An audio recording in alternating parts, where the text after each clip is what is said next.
You don't go bankrupt when you run out of a profit. You go bankrupt when you run out of cash.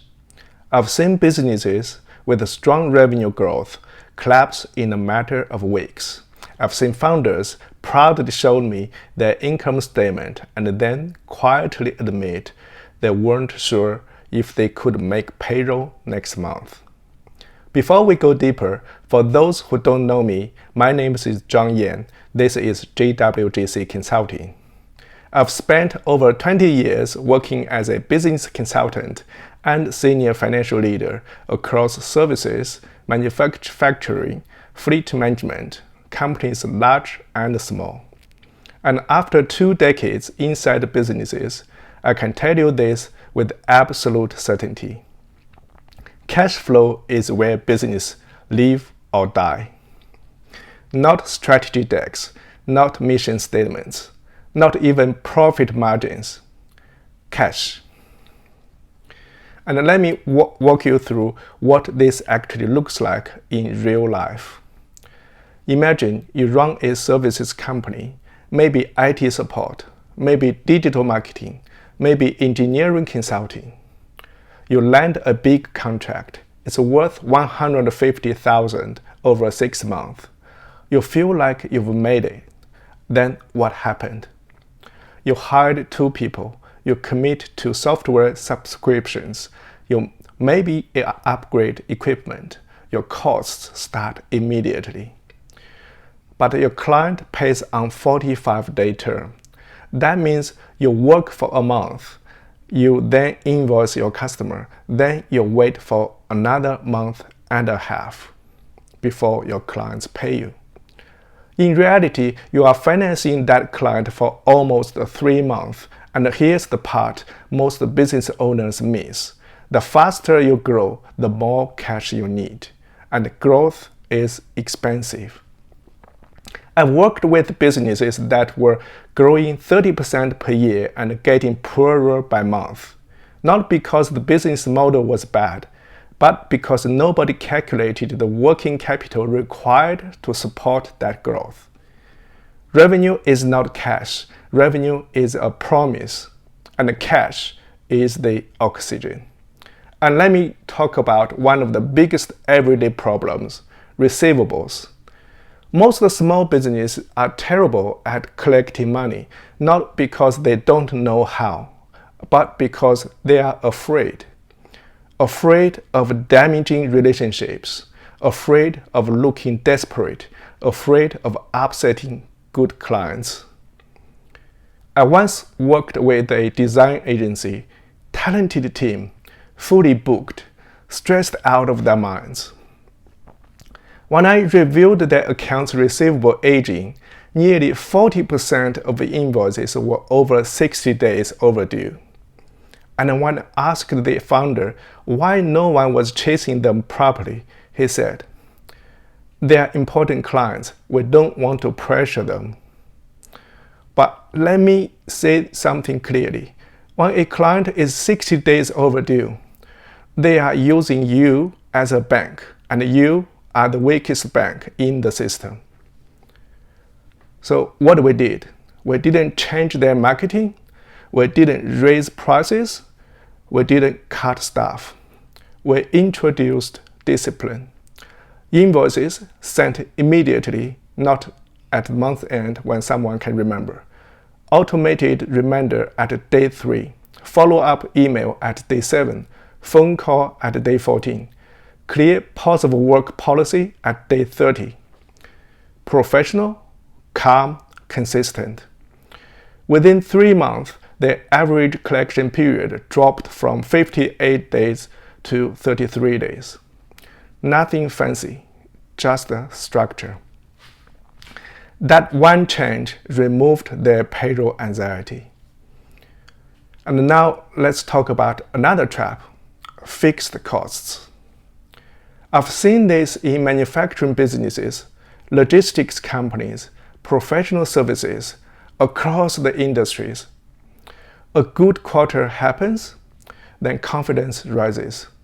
The business moves into a bigger office, leases new vehicles, adds permanent headcount because we are busy. But busy is not a strategy. One manufacturing client had a strong seasonal demand, 3 peak months, 9 slower ones. They hired permanent staff to handle the peak season. For 3 months, it worked beautifully. For 9 months, it drained cash relentlessly. We redesigned their cost structure. The core team stayed. Seasonal demand handled with contract labor. Yes, hourly cost went up, but total annual cash burn went down. More importantly, volatility had dropped. Cash flow management is often about flexibility, not frugality. Now I want to address something uncomfortable: optimism.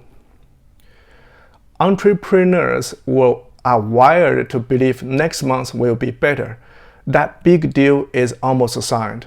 That overdue client said they will pay next week. The market will pick up soon. But hope is not a cash flow strategy. Every SME I work with now implements a rolling 13-week cash flow forecast, week by week. Not annual budgets, not theoretical projections. Every Friday, they ask themselves, how much cash do we have today? What is actually coming in next week? What must go out next week? What is the lowest projected point in the next 90 days?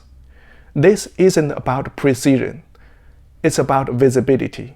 If you see that week 8 will dip dangerously low, you have options.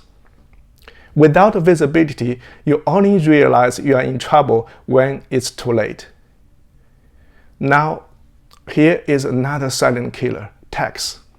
GST, VAT, payroll tax. This is not your money, but it sits in your bank account. Psychologically, it feels like yours. So I've seen profitable SMEs collapse simply because they use the tax money as working capital. And the fix is actually simple and powerful: separate accounts. Transfer tax portion weekly. If you don't see it, you don't spend it. Cash flow discipline is often about designing systems that protect you from yourself. Now let's talk about something founders really want to hear. Sometimes the issue is pricing. If you are always busy but always stressed about cash, you may be undercharging. One consultancy I advised was fully booked and exhausted. But when we broke down the scope definition, unpaid extras, revisions, and rework, their effective hourly rate was far lower than they thought. They weren't running out of cash because of late payments. They were running out of cash because for every job they do was underpriced by 10 to 15%. We tightened the scope definition, introduced change order pricing, adjusted base fees. They lost 2 clients, but cash flow improved dramatically. Sometimes the stability requires losing the wrong customers. Let me share something deeper now. Cash stress changes behavior. When you are unsure about the payroll, you discount too quickly. You accept bad fit clients. You avoid difficult conversations. You overpromise. Desperation leaks into decision making. On the other hand, liquidity creates calm. When you have 3 months of operating expenses in reserve, your posture changes. You negotiate better. You say no more easily. You think long term. So if I were sitting inside your business for 6 months, like I've done with so many businesses already, here's what I would focus on first. I'll shorten receivable days aggressively, model cash flow weekly, reduce fixed commitments, build buffer before expanding. Not glamorous, but survival is not about glamorous. Cash flow management is not about being conservative, it is about buying time. The time to fix mistakes, time to adapt, time to survive shocks, time to think clearly. Businesses rarely die from one dramatic explosion. They die from slow oxygen deprivation.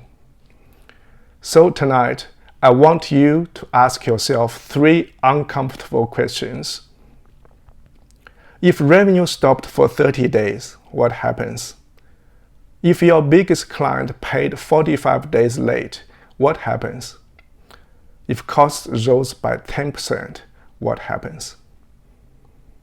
If those questions make you uneasy, that's good, because clarity is the beginning of control.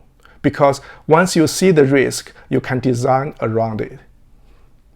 And that's what JWJC is about. Not theory, not corporate jargon. Real operational discipline that keeps your business breathing. Because if your business can breathe, it can fight another day.